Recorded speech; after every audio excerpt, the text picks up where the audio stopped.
All right, here we are, ready to gather up this tiered skirt on the gather round. I highly recommend using this method here. It's 2 rows of basting stitches, one inside the seam allowance, so I do that one at 1/4 of an inch, and one outside of the seam allowance. I do that around 3/4 of an inch. But anything that's inside your seam allowance and then outside of your seam allowance works. What we want to do is hold our gathers on both sides while we make the final stitch.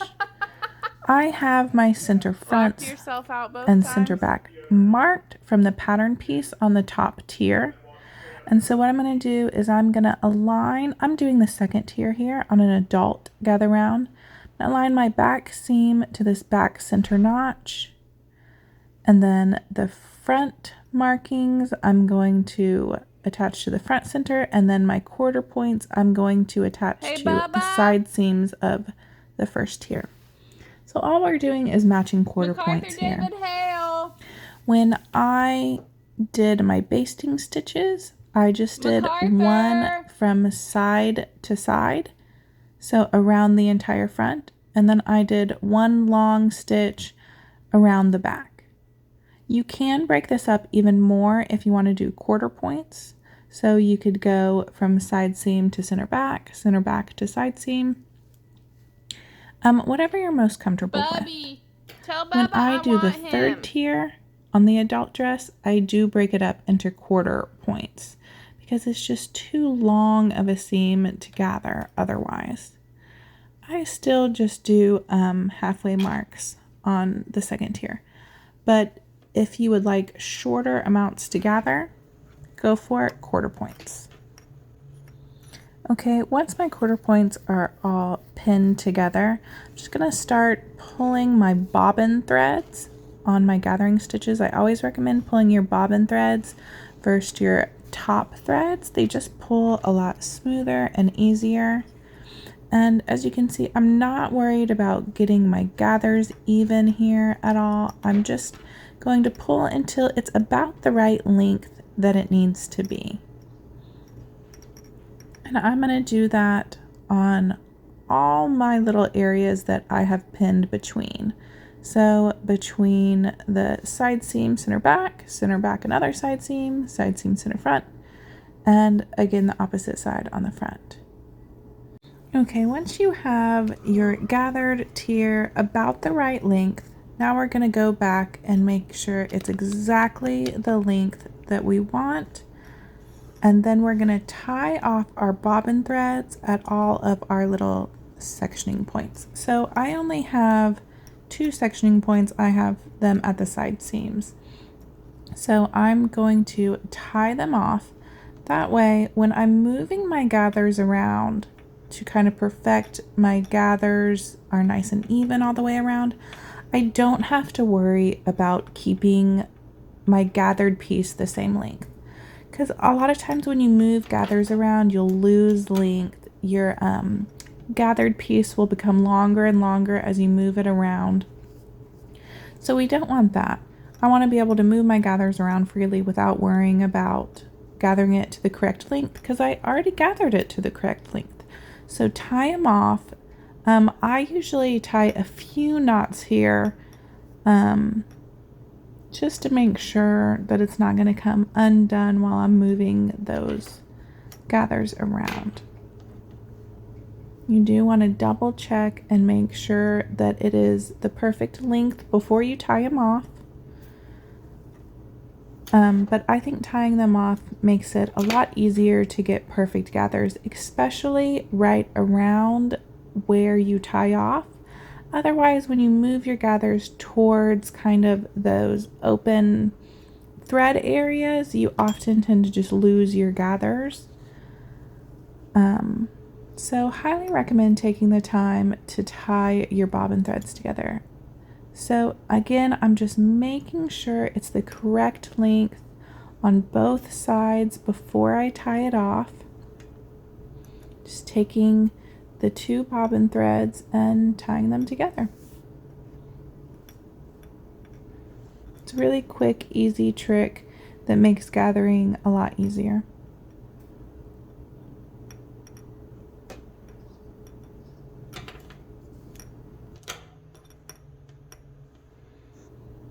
I'm using clips on this video. I use clips and pins when I'm gathering. I don't really have a really strong preference for one versus the other. It usually depends on what kind of fabric I'm using. Using a double brushed poly right here. And my pins tend to slip out of the double brush poly really easily, so I use clips more. But I use pins on other fabrics as well. So whatever you have and whatever your preference is, I don't think one is much better than the other. So now that I'm all tied off, what I'm going to do is between each quarter point that is already pinned together, I'm just going to try to perfect my gathering nice and evenly from in that section right there. I'm doing the gather round. It's not a super gathered skirt. It already takes a lot of fabric just having this much gathering. So I tried to do as little gathering as I could while still maintaining that beautiful gathered look. So your gathers are not super tight. They're nice and spread out. It also helps the bodice not get pulled down from being too heavy with all these tiers. After you do a couple of these, you also get a feeling of what the gathers look like, how far apart they are, and you get much faster. This was the last gather round that I sewed, and they're all gathered the same percentage. So my size, my daughter's size, all the ones that I made gathered the same amount. So I got pretty good at eyeballing that gathering and I got quicker at it. So there is hope if you're really slow. If you keep doing them, you will get faster because you'll get used to the amount of gathering. All right, and I'm just pinned in place. You can always perfect this a tiny bit more as you're sewing the seam as well, but you want to get it nice and perfect. One of the things you want to pay attention to as well is you want your gathers going straight up and down. You don't want them slanting to the left or to the right between your two stitch lines. Okay, so between your two stitch lines, you want your gathers going nice and straight up and down. That way when you sew them, your gathers are going nice and straight up and down. If they're going to the side in between those, that's how they're going to get stitched down.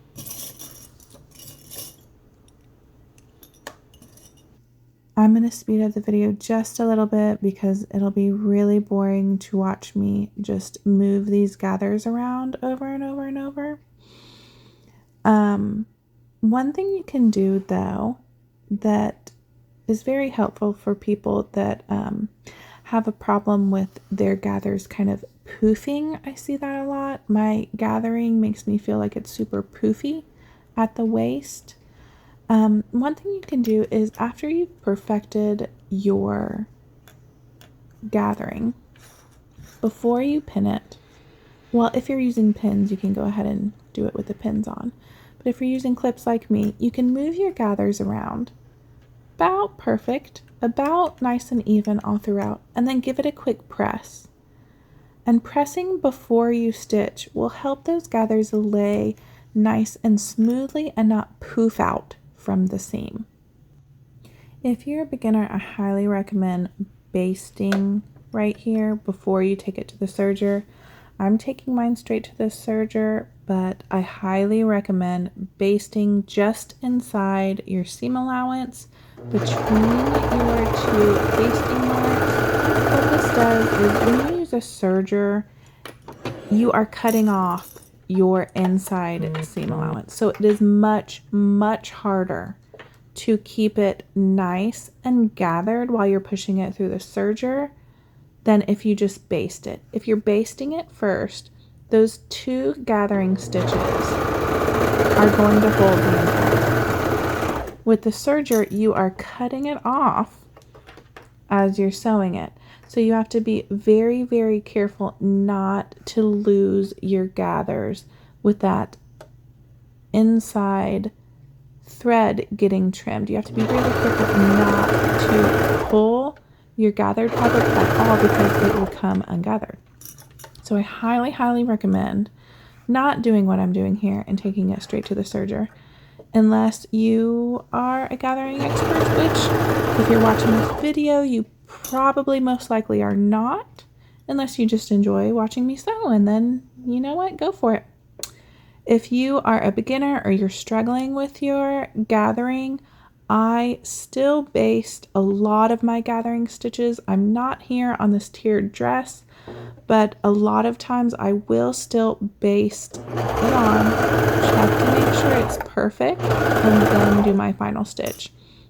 And if you are a beginner in any way, if you have not done gathering a whole lot and are super successful with it on the serger, I would take the time to baste. It only takes a minute or two to run the quick basting stitch. You can check it, make sure there's no folds or bobbles on the piece that you are gathering to. You can make sure that all your gathering looks perfect before you make the final stitch. And if you do get any folds or mistakes, it's really easy to undo. Move your gathering around, fix the fold in the piece that you're gathering to, and re-sew it. With the serger, you're really going to have to take a huge step backwards if you make a mistake. You're going to have to undo the serging, which doesn't take too much longer, but you're going to have to redo your gathering stitch to gather it to your fabric, which is a huge pain. So take the time to baste it just under your seam allowance. If you're doing one of my patterns, it would be in between 3/8 and 1/2 inch is where you want to baste it at. Flip it out, check it all around, then take it over to the serger just like me. I use that inside basting stitch at 1/4 inch as a kind of marking line of where my knife should be cutting. And I will trim off that exact 1/4 inch right there. And I'm going to make sure you're not pulling anything as you're going through. You do not want to stretch the fabric you're gathering to. You do not want to pull your gathers out in any ways. Let the machine take the fabric. Do not pull it and stretch it anyway as you're going through. And as you can see, I am still moving my gathers around. I still perfect my gathers all as I am sewing until the last minute when they are officially sewed down. I don't know if this is just my personality, that I can never quite think it's perfect enough, that I'm always moving it, but I find my gathers just move around as I am moving the fabric around, moving the garment around and sewing it. So I always take the time to just perfect it one last time before it goes into the machine, either for the basting stitch or the final stitch.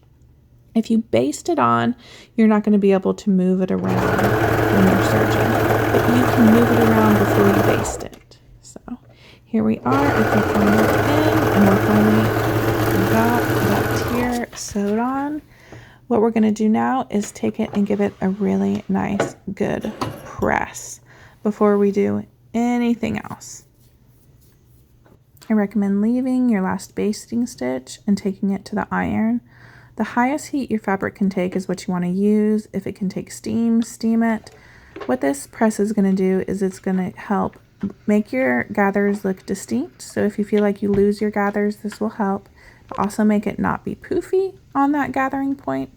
It will also help if you did happen to stretch your garment or your piece that you were attaching it to at all. This will help it shrink back, hopefully. I leave this basting stitch until I'm completely done with the garment.